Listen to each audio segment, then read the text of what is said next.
Breaking NFL news with the trade deadline coming up at 4 o'clock Eastern. The Vikings trading for Josh Dobbs, according to NFL Network. He would replace Kirk Cousins, who's out for the year with a torn Achilles. Dobbs has made 8 starts this season for the Cardinals, throwing 8 touchdowns and 5 picks.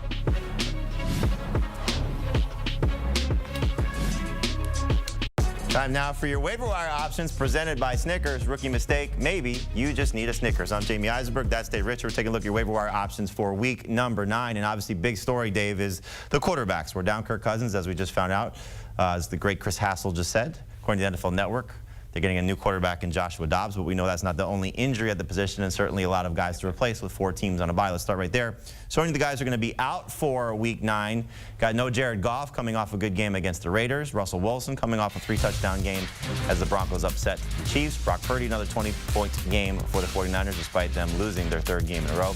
And Trevor Lawrence, as the Jaguars are winning, he's not producing as a fantasy option, but you still like to have him for this week based on what the position looks like.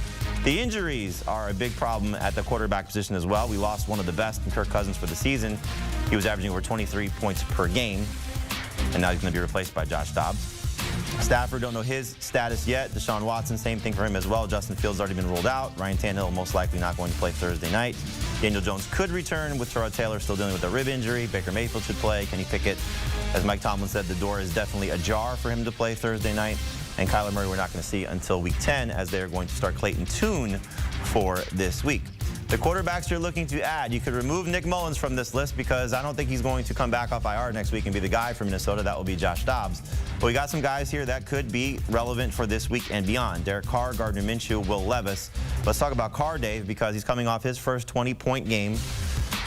And has a great matchup against the Bears. Only 2 quarterbacks have failed to score at least 20 fantasy points against Chicago. They're number 3 in most points allowed to the position. He's out there in a little more than a third of CBS Sports leagues, and I love what I saw from Derek Carr against the Colts last week. I think we could see it again. And yes, the Bears made an addition. They got Montez Sweat. That's going to help their pass rush if he plays this week, but they might subtract somebody from their secondary and Jalen Johnson. If they do that, that means that they've got rookie corners going. That's a green light for Derek Carr to air it out. Should be a great game for Chris Olave, a top 10 quarterback this week. The buys, the injuries, it sounds silly, but that's where I have him ranked. Same here. Another top 10 guy for me is Gardner Minshew taking on the Panthers. We know that you don't get a lot of volume against Carolina. That's kind of the drawback against them, as we saw with C.J. Stroud last week.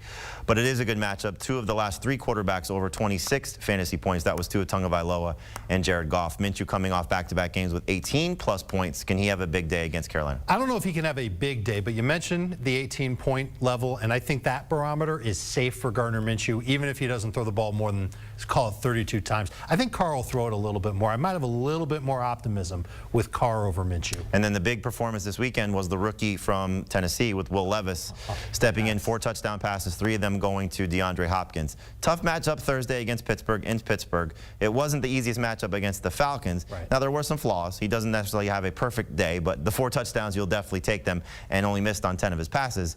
Can he be a starting fantasy quarterback in week number 9? I thought he had an excellent day against Atlanta, and I wouldn't be surprised if he did it again against Pittsburgh in that secondary, but really it's their run defense that looked terrible. Now in a short week they've got to turn it around and slow down Derrick Henry. Here's the beauty of Will Levis as far as the Titans go. His ADOT was almost 12 yards. His deep rate was 28.6%. His off-target rate, Jamie, under 7%. He was really, really good, and that's going to force those Steelers safeties to respect the pass a lot more than they would have had Ryan Tannehill been the quarterback for the Tennessee Titans. So that should be a good thing for Derrick Henry on the short week, but I still like Will Levis's upside, and there's a lot of quarterbacks this week that don't have a lot of upside. So Levis is on the fringe for me as a top 12 QB. He's right there for me as well, but just outside of it, because I do think that we've seen tape on him now, and that typically leads to a little bit of a setback. And on the other side of the ball, according to our own Jonathan Jones, we are going to see Kenny Pickett starting Thursday night. He's going to give it a go despite the rib injury. So you could take Mitch Trubisky off this list as well. Oh, no, Mitch Trubisky, what am I going to do? Quarterbacks you're moving on from for week number 9. You could drop Kirk Cousins. Clearly, he's not playing anymore. You could drop Stafford. We don't know how long he's going to be out. Plus, the Rams have a bye in week 10. And Deshaun Watson, we don't know when he's going to be back. He has not been great as a fantasy quarterback so far this season. Let's move on now to the running backs, the guys on a bye. Again, a lot of big name players you're not going to have for week number 9. No Christian McCaffrey, no Travis Etienne, no Jahmyr Gibbs. No Javonte Williams for what that's worth, so no 49ers, Lions, Jaguars, or Broncos. The injuries at the position, really the ones that we've been dealing with, didn't have any significant ones so far from week number 8. Henry should play Thursday night. He's on the injury report, which is why we list him here. Montgomery is on a bye. Kyron Williams on IR. Devon Achane 1 more week on IR. Same thing with James Conner. At least that's the length of time they're required to stay there. Same thing with Khalil Herbert. So you know what you're dealing with from an injury perspective. Let's take a look at the guys that we're looking to add for this week. And it's not exactly the sexiest of lists, but some guys that can maybe provide some depth for you. You got Zach Charbonnet, who played more snaps than Ken Walker in the win against Cleveland. That's something to keep an eye on, especially since Walker was in with a calf injury. And the new running back in Buffalo, Leonard Fournette. Let's talk about those two guys, Dave. So Charbonnet is somebody I think that we should be stashing. He should not be available in 40% of leagues on CBSSports.com. I agree. And if you've got Ken Walker and Charbonnet's out there, what are you doing? You want to try and lock up that backfield as best as you can. And listen, the thing that stood out to me for Charbonnet wasn't only the fact that he played more snaps. He finished out the fourth quarter. He was there on their last drive where they scored their game-winning touchdown. So I don't know if Walker's hurt. I don't know if he's lost a little bit of his role. But Charbonnet, absolutely a tremendous stash call. I don't know if I'm going to race to get Leonard Fournette because they still have James Cook in Buffalo, and we know that the Bills love to throw the ball. They're going to lean on Josh Allen. The stash guy that I would look at is Cam Akers in Minnesota. And I know it's not exciting. I know he hasn't been good, but neither is Alexander Mattison. And he could end up being maybe the 1A running back there. Again, not somebody that I'd look to add to help me in Week 9. More of a stash play. I'd put Charbonnet ahead of him, but he'd be right behind. If you do need a running back for Week 9, it's not a good list. Royce Freeman's out there in about 3/4 of CBS Sports leagues. I think he'd be the best name to pick up. I'll tell you why I'm taking Fournette over those other guys, because there's not an injury that's available to make those guys in a prominent spot. So we're still going to see Akers and Mattison to whatever degree splitting. They're not going to give all the work to one of the backup options. So same thing with Devin Singletary. Same thing with Royce Freeman, because eventually Kyron Williams is going to return. The Bills are struggling to run the ball right now. Latavius Murray's not the guy, and James Cook, I don't think they trust him to be the guy. So the addition of Fournette and what he at least has the potential to be, I would take my chances with that over those other situations, because Minnesota can't run the ball, Houston can't run the ball, and the Rams are still leaning toward Darrell Henderson in the key spots, mostly in the passing game. So that's why I would take Fournette over Freeman. Interesting. Just because of what he might become. So I agree with you, Freeman, probably the best one if you need somebody for this week. But if you need somebody to stash, it would be Fournette after Charbonnet. Running backs that we're dropping for this week, again, these don't have to necessarily be guys you're completely getting rid of, but it feels as if the Panthers want to get rid of Miles Sanders, not playing him. Only 2 carries in the game against the Texans. Ezekiel Elliott just not getting the job done. 1 game over 9 PPR points for the season. And Jeff Wilson has 1 more week before the Dolphins go on a bye, so it's still the Raheem Mostert show. And then Devon Achane can return after their bye, so you don't have to hold on to Jeff Wilson. The wide receivers that we're looking at for this week, first let's start with the ones who will not be playing. Again, no receivers from the Lions, so you don't have St. Brown. The Jaguars, no Kirk or Ridley. The 49ers, no Ayuk and Deebo Samuel still banged up. And the Broncos, no Judy or Sutton. We'll find out after today if these guys will still be in Denver based on the trade deadline. Let's look at the receivers that are dealing with injuries for this week, and still some of the names that we know. Puka Nacua showed up on the injury report. Really, though, it's more about his quarterback being banged up. Drake London says he is going to play despite the groin injury. Hopkins, I'm sure, will play Thursday night. Doesn't want to miss out on the Will Levis show after what those two guys just did. Kendrick Bourne, unfortunately, out for the season. Devontae Parker's in the concussion protocol, and you know about the rest of the guys that are on IR. We'll see now if Justin Jefferson does want to return with Joshua Dobbs as the quarterback in Minnesota.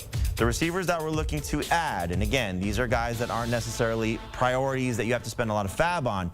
But Dave, Jahan Dotson has 18 targets in his last 2 games and finally showing the promise that we looked for at the beginning of the season with the game he just had against the Eagles, over 100 yards receiving and a touchdown. Is it fluky or is it something to buy into?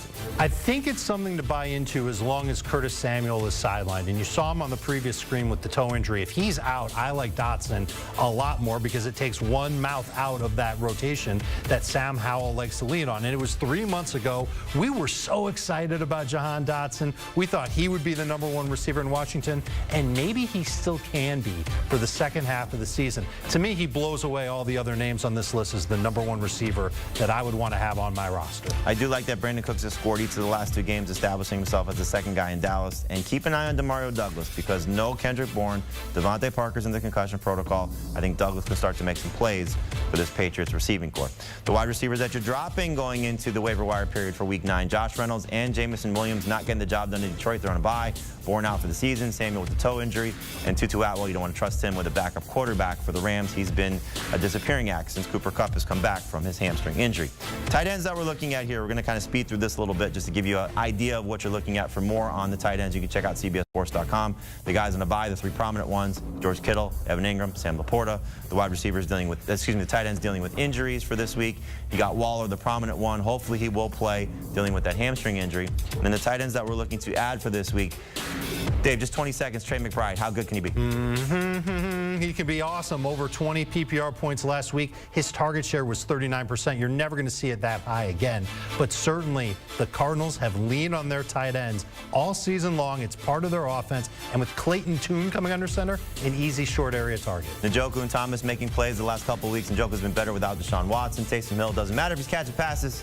He's getting the job done for you. And the guys are moving on from Tyler Higbee, again, backup quarterback for the Rams. He's not been producing since Cooper Kupp has come back. And Luke Musgrave, you can drop him as well. Check out the Fantasy Football Today podcast wherever podcasts are found. We help you dominate your fantasy leagues more in depth on the waiver wire options as well. We'll get into our starts and sits for Week 9 starting on Wednesday, Thursday, and Friday. The Fantasy Football Podcast, wherever podcasts are available.